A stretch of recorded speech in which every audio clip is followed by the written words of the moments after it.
아주대병원 간센터 왕희정 교수의 간 이야기 간동맥 색전술. 여러분들하고 함께 간암의 치료법 중에 하나인 간동맥 색전술이라는 치료법을 한번 같이 공부해보는 시간을 갖도록 하겠습니다. 지금 간동맥 색전술이라는 치료는 대한민국에서는 간암 환자의 치료법 중에 한 60%의 환자들이 이 치료법을 적용하고 있다고 생각하시면 정확한 표현이라고 할 수 있겠습니다. 이 간동맥 색전술이 그러면 어떤 사람한테 하고 어떻게 하고 결과가 어떤지 이런 거를 여러분들하고 함께 공부해 보는 시간을 갖겠습니다. 일반적으로 이제 간암이 발견이 되게 되면 이 치료법을 우리가 선택을 하게 되는데요. 그 표준 치료법이라고 할 수 있는 것이 네 가지가 있습니다. 그 네 가지를 간단히 요약을 해보면, 우선 간을 수술을 해서 이 병든 부분을 잘라내는 간 절제술 방법이 있고요. 그 다음에 고주파 치료라고 그래서 잘라내지 않고 나이가 너무 많으시다든지 전신에 어떤 질환이 있어서 수술을 못 견딘다든지 또는 간경화가 너무 심해서 간을 수술하게 되면 수술 후에 황달이나 복수가 차거나 이런 간 부전이 올 가능성이 높다든지 이런 경우에는 고주파 치료를 선택해서 수술에 버금가는 효과를 올릴 수 있다고 되어 있습니다. 그리고 이제 세 번째가 간이식, 그러니까 간 기능이 좋지 않은 환자에서 혹이 비교적 초기에 발견이 됐다. 이런 경우에는 간 이식을 함으로 해서 간암, 간경화, 간염을 동시에 다 고치는 이런 치료법이라고 할 수 있겠습니다. 그리고 이제 오늘 소개하려고는 이 간동맥 색전술이 이 표준 치료법 중에 네 번째에 해당되는 치료법인데요. 이 간동맥 색전술은 이 수술이 조금 어려운 환자, 혹이 조금 진행이 돼서 어려운 환자의 아주 최선의 선택이라고 볼 수가 있겠는데요. 이 간동맥 색전술을 이제 조금 확대해서 사용하는 병원이 있고요. 또 이거를 이 원리 원칙대로 수술하고 고주파하고 간이식을 하는 사람 이외에 조금 진전된 환자에서 사용하는 병원이 있고 하기 때문에 병원마다 조금 그 적응증에 대한 것은 조금 차이가 있을지 모르겠지만 이 간동맥 색전술이 네 번째 표준 치료법이다. 그리고 모든 간암 환자의 가장 보편적으로 많이 쓰는 치료법이다 라는 게 정설이라고 생각하시면 되겠습니다. 그럼 이 간동맥 색전술은 어느 정도의 치료 효과가 있는가 라는 거죠. 그거는 이제 문헌상의 근거를 갖고 말씀을 드리면 치료를 한 후에 그 치료의 성적을 우리가 비교를 할 때 비교적 조기, 그러니까 다시 말해서 간암의 크기가 5cm 이하면서 하나이거나 3cm 이하면서 3개 정도, 혈관 침윤이나 다른데 암이 퍼졌거나 이런 게 없는 환자, 그런 환자는 우리가 근치 목적의 간을 치료한다고 그러는데요. 그런 환자를 대상으로 해서 치료를 했을 때 가장 성적이 좋은 거는 간 이식이라고 할 수가 있고요. 완치율이 약 한 85%. 그 다음에 이제 간 절제술이 약 한 3분의 2 내지는 75% 정도의 완치율을 보고요. 그 다음에 세 번째로 고주파 치료가 약 한 절반가량의 그 치료 효과, 완치율을 보고 색전술이 약간 고주파보다 약간 낮은 한 40% 정도의 효과를 본다 그러면 그냥 대체적으로 맞는 그 해석이라고 볼 수가 있겠습니다. 그래서 오늘 여러분들하고 함께 공부할 이 간동맥 색전술은 간암을 치료하는 데 있어서 저희들이 표준 치료법 중에 하나이고 간암을 치료하는 의사들 입장에서는 이 네 가지의 좋은 무기 중에 하나다. 이 반드시 필요한 치료법이다라는 거고요. 오늘 제가 설명드리는 간동맥 색전술을 설명을 들으시게 되면 이 치료가 이렇게 해서 작용을 하고 암세포가 이렇게 괴사를 해서 사멸을 하는구나. 라는 것을 이해하시게 되리라고 생각을 합니다. 그래서 오늘 제가 이 준비한 영상이 있는데요. 이 영상을 잠깐 보면서 여러분들께 말씀을 드리면, 간은 여러분들 이게 이제 갈비뼈인데요. 갈비뼈의 오른쪽 갈비뼈 속에 이렇게 묻혀 있는 복부의 우상복부에 존재하는 몸에서 가장 큰 장기입니다. 약 한 1.5kg 정도 되는데요. 이 장기가 어떻게 그 혈관 구조가 어떻게 이루어져 있느냐 하면요. 이 간은 이 대정맥 앞쪽에 매달려 있다고 생각하면 됩니다. 이 횡격막의 아래 이 간정맥이 3개가 있는데, 이 간정맥이 피가 간에서 빠져나가는 혈관이고요. 이 대정맥으로 피가 빠져나가서 심장으로 돌아가게 되는데, 간이 그 앞에 매달려 있고요.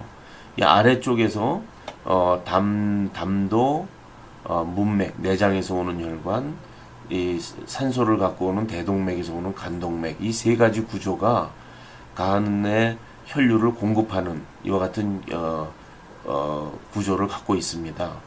근데 만약에 간암이 발생하게 되면 이 간암하고 이 정상 간은 혈류를 받는 패턴이 좀 다릅니다. 이 간암은 산소를 많이 갖고 있는 이 간동맥에서 혈류를 받게 되고, 자기가 사용하고 남은 피를 이와 같이 간으로 들어오는 내장에서 오는 문맥으로 혈류를 배액을 시켜주게 됩니다. 그래서 간암은 이 간동맥에 의해서만 혈액을 공급받는다라는 거고요. 일반적인 나머지 정상 간들은 간동맥하고 문맥에서 3대1 정도의 혈류를 받아가지고 이 간은 살아가고 있는 거죠. 그리고 자기가 사용하고 난 피는 이 간 정맥을 통해서 전신으로 이제 보내게 되는 거죠. 그래서 이 성질을 이용해서 간동맥 색전술이라는 거는 이 사타구니 혈관에서 이 대동맥을 통해서 이 간으로 가는 혈관에다가 이 관을 갖다 집어넣고요. 요 간 동맥을 해당 암이 존재하는 이 간에다가 이 항암제하고 요 혈관을 미세하게 막아주는 색전 물질을 같이 집어넣어 주게 돼요. 그렇게 되면 이 간암 자체가 요 혈관만을 받기 때문에 얘는 항암제의 타격도 받고 혈관을 막아버리니까 그 괴사가 돼버리죠. 피를 받지 못하니까 산소 공급을 못 받고 이 암이 죽는다는 뜻이죠. 그런 반면에 이 혈관을 막아버려도 이쪽으로 가는 오른쪽으로 가는 혈관을 막아버려도 정상간은 이 문맥에서도 피를 받기 때문에 이 나머지 정상간은 견디게 되고 선택적으로 이 간암만 죽는다는 얘기입니다. 그래서 이와 같은 방법을 이용하는 것을 이 간암 치료에 있어서 간동맥을 막아준다. 그래서 색전술이라고, 간동맥 색전술이라고 이렇게 이야기를 하는 것이죠. 그래서 그거를 이제 우리 보건복지부하고 대한의학계에서 내놓은 이 시술의 과정을 갖다 설명해 놓은 그림이죠.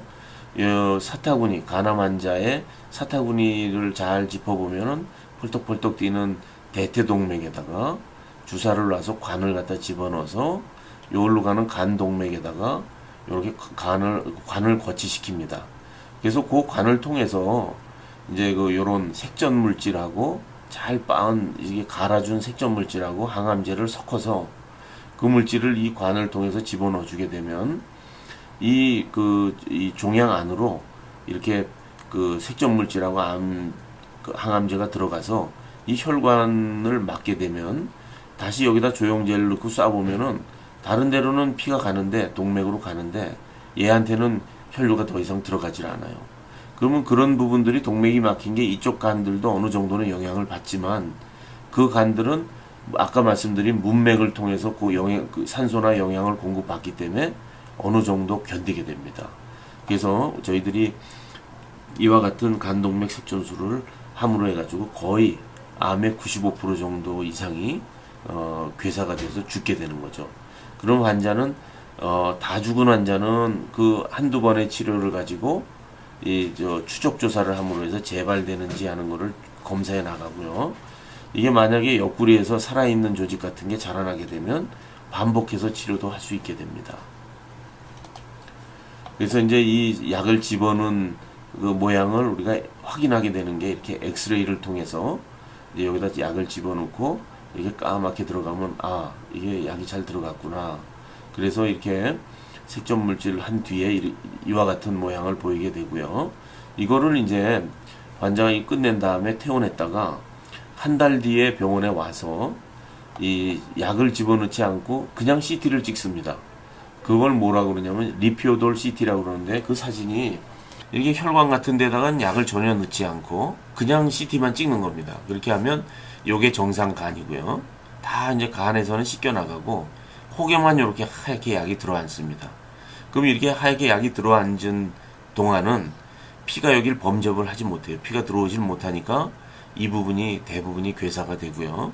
그리고 일부 예를 들어서 이렇게 까맣게 된 부분이라든지 이렇게 들찬 부분이 다 죽을 수도 있고, 이런 부분에 살아남은 암세포가 있으면 다시 크게 되면은 이 시술을 반복하게 되는 겁니다.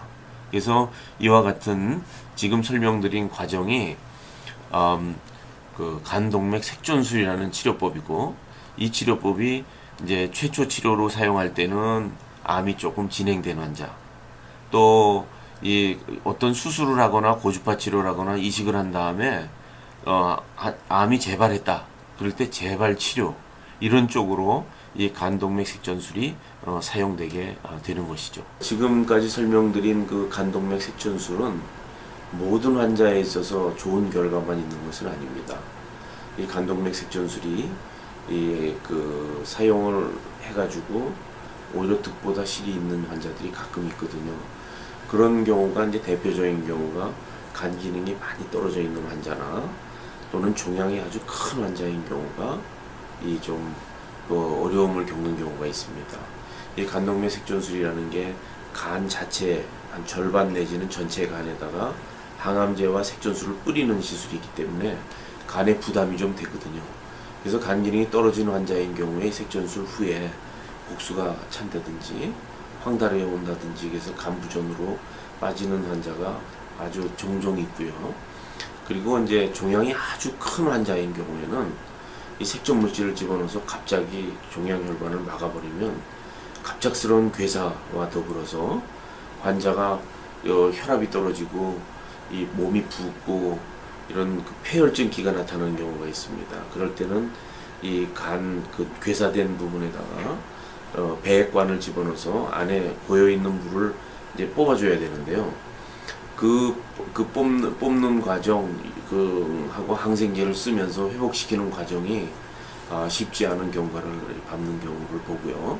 그 경우에도 간암 치료보다는 생명의 위협이 오는 상황까지 가는 경우를 종종 봅니다. 그렇기 때문에 간암을 전문으로 이제 치료하는 선생님들과 이 아까 말씀드린 표준 4가지 치료법을 적당히 아주 최선책이 무엇인지 차선책이 무엇인지를 잘 논의를 해서 치료법을 선택하는 것이 현명하다고 볼 수 있겠습니다. 감사합니다.